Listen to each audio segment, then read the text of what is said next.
Salutations, ladies and gentlemen. We're here today with a final presentation for Project Kawenji.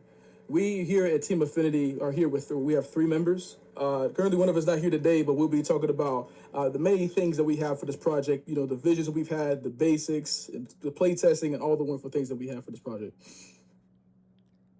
My name is Zachary Daggison. And my name is Montgomery Russell, and this is Team Affinity Koenji. So, to get us started off, we're going to talk about the concept and inception. You know, how Koenji came to be and what it all entails, and how we came up with this idea and all the ideas that actually made this possible. So, we're going to start with vision and design evolution, and I'll let Zach take off from here. Absolutely. So when it comes to really, as me as really the main visionary of the project, the main thing that we really wanted to see were how all the main competitors today, you know, such as like Super Mario or Sonic or all the wonderful things that we love, you know, that makes things retro and nostalgic. But we wanted to bring a new sort of element, a new way to really refine the way that we play and really look into all the modern aspects on how we play games and such. And one of the main things that we noticed is that Super Mario really brings on the bread and butter, the basics of what a platformer should be, being the blueprint, while Sonic really elevates that with high speeds. But we wanted to actually work with Koenji, trying to bring in a more interesting kind of element that distinguishes between the main, known competitors. When it comes to Project Koenji, we decided to go with a more, fighter-based somewhat approach, but also in a sense of while we wanted to give a sense of rush and a more spiced up sense of urgency that we want to provide for a character. And something else that we wanted to do too as well. We actually ended up using Unity for this as the basis of the project when we were talking about design and whatnot. And we used some of the free assets in that to help build this and help to push us forward.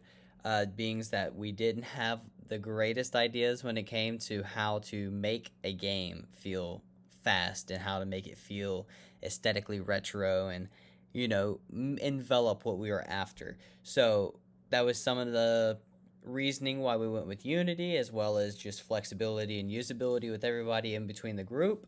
But with that being said, let's hop into our next reason of concept and inception. So, uh, enemies. Enemies was a big deal because we had many long stretches of our maps and whatnot that you would basically encounter just a handful of the same enemies, and we actually ended up changing that out.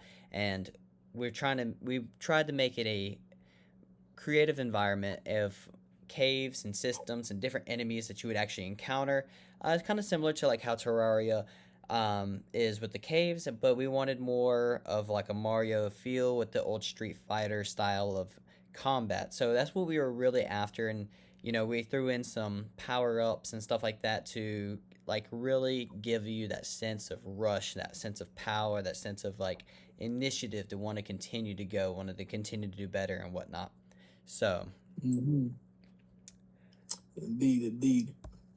another thing was, and this is something with the inception, was really the teamwork. I mean, we relied on each other because we all had different strengths and different ideas and different passions about this. Some of us was better at just thinking it out, and while others were better at just throwing it on the paper. And it works out that way. And so we really, the inception of it, to the creation that really came through, is really based on our teamwork and how well we worked together. We really did, and I'm very happy of how well this all came to be.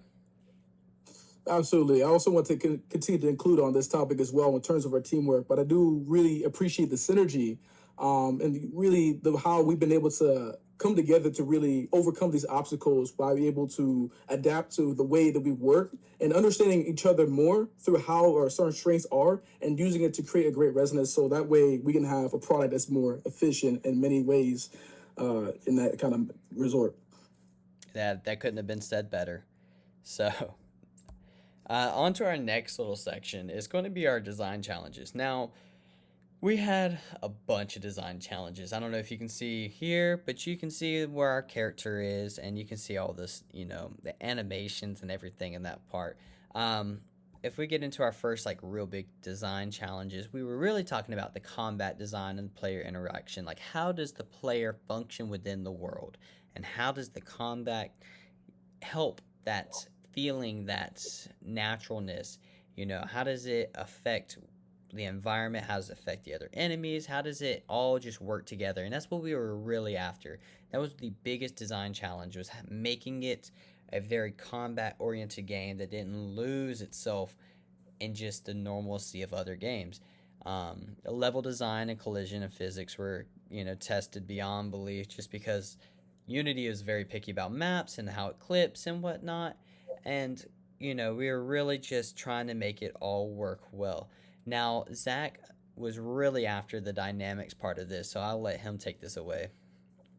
Absolutely. In terms of the main dynamics that we want to elevate, we really wanted to work with how having a physics that really felt that was give a sense of familiarity, but also somewhat that was also in a new approach that allowed for a new different kinds of gameplay elements and how we designed it. Now, one of the big things I really was inspired by were the many games that had a foundation, a basic foundation of movement, but also had very interesting game elements that could also really tackle and change the way the game operates. Games like Breath of the Wild, where we have Link, he has his usual sword and shield, but he has a Kashika Slate that allows him to have these interesting abilities. Whether it be things like Halo Infinite, where you have the basic kind of melees and shooting and all the kinds of things, but the new things that implement are like the equipments that allow for special types of one-use abilities in that kind of way. So that way, there's a interesting, satisfying feel to the way that we want to have that nice kick, that nice little team that is there when it comes to our gameplay style. And we wanted to use this to actually elevate the dynamics and use it in a way through power ups, with limited kinds of power ups and such throughout the game. And we really want to use this as well. And as well as really providing an intriguing sense of dynamics in terms of player platforming, where we start off really in a simple way, but as the game elevates and progresses, the verticality somewhat changes, giving a sense of progression for the player to be able to enjoy it. Yeah, and that's what we're really after, is just a sense of naturalness and progression and just combat and action really with this game. Um, Continuing with what he touched on was the game dynamics. My bad. It's just the initial struggles and how we were torn on a bunch of different initial topics. We talked about a lot of games. We talked about Super Mario aesthetics with the Terraria type of environment, and we also talked about Street Fighter and the way the combats. So we were all very torn. If you look on the screen, there is now the original Koenji sprite. We were intending to use that, and it just didn't fit the dynamic. Was not the dynamic of like a Street Fighter adventure game. It is very much more like Super Smash Bros. And we were just not very enthused with that as an overall package. And we had some rediscovery through this.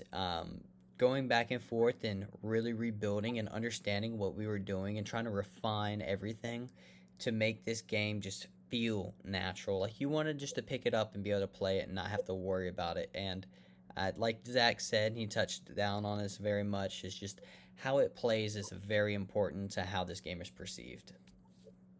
Absolutely agree. And I want to surely add the fact of how, yes, indeed, is it really is a big determinative factor of whether players want to continue with the game or they don't want to. Having a sense of uncomfortability in terms of how certain things that may be are deter from the player, and that's something that we do not want. This also goes into the idea how we understand the digital interaction in media design, how there can be amazing ideas and wonderful concepts that we have, but unfortunately may not be able to make it to the final cut. And it's a thing about being passionate about something, is that while there might be that one thing that is there, but the thing is, we might be passionate about it, but there also is compromise that comes as a result of it all. And that's a part of game design in general. Yeah, and that's very true. I mean, no matter how you cut that, that's really what it's going to be at. Another challenge that we actually faced was actually the power ups. Now, power ups, this one we were only able to actually add one because of a time crunch, and just assets were causing issues, and there was just a whole problem. But the only one we were able to successfully implement was actually the strength power up. It does last for different variations of time depending on where you are in the map. So the closer to the beginning of the map is the shorter. The farther you are in the map, the longer. Now, I mean longer. You're only talking about a handful of seconds, maybe 5 or 10 seconds of difference between the front and the back of the map. But in those certain instances, it's very important for that. Now, this is to help you obviously power through the heavier crowds of enemies and whatnot. And there's also a color shift change. I don't know if you've noticed, but its character is now blue. It's just to represent that there is a power up active and that there is you know, something that's going on. There's something that's there. It's really just to highlight and just kind of prompt the user saying, hey, you have a limited time power up. Use it while you can.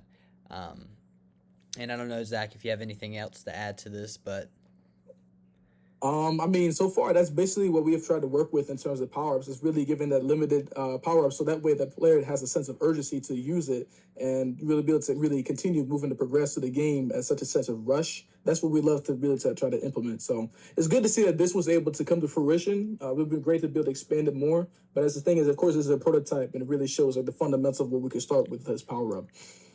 yeah, and I think that it really does add a very good, well mellowed sense of action. It calls for you to continue. You're looking for that next power up. You're trying to get to that next power up, trying to get to the next battle. You're trying to continue, and I think this is a good way for it to draw you in. And I think this is a good way of you know interacting, kind of like the class is trying to explain. Is like how you interact with the actual media is actually how it how it helps you progress and how it helps you like draw you in to want to do more and to expand and to try things. So and then for closing up, we all have our you know favorites and whatnot. For me, I love the way that the game actually plays. I love the way how quick it shifts and moves, and I love the character moves. It doesn't feel too springy. It doesn't feel too like mushy. If that's hard to explain, it's very tactile, very quick and decisive. The moment you click is the moment he's moving or jumping or sliding or rolling or attacking. Like there's no delay. It's no sluggish movement. It's just go, go, go, go. And I really have enjoyed that part of it, and that's something that I have loved seeing progress, especially with the way it moves and the movement speeds. It's just dialed in just perfectly for the length of map that we have and the way it's all set up. I think it's just perfect. I don't know about you, but what's yours, Zach? As for me, I would have to go with the music. I've really been a huge fan of music and whatnot, and I absolutely love how I was able to really incorporate these Y2K drum and bass type of really elements into the game. And I really believe that music can definitely be a very strong and important condiment to like any game to really be able to spice things up and really allow the player to truly understand the emotion and intensity behind these things. And I absolutely love how when coexisted with the flexible controls and the amount of snappy controls that you have, giving that sense of control for the player, and that topped with like energetic music, it feels like a fantastic combination. Yeah, I couldn't agree better. And I also want to mention that you produced all the music in the game. I don't know if you mentioned Absolutely. that, but that's very cool. I think it's a very cool touch to the game. Overall, I think it came together well, and this is it. This is our final presentation for Koenji, and this is basically the final for it. So, with that being said, my name is Montgomery, My name is Zach Daggerson. and this is it. Thank you for listening. Thank you very much.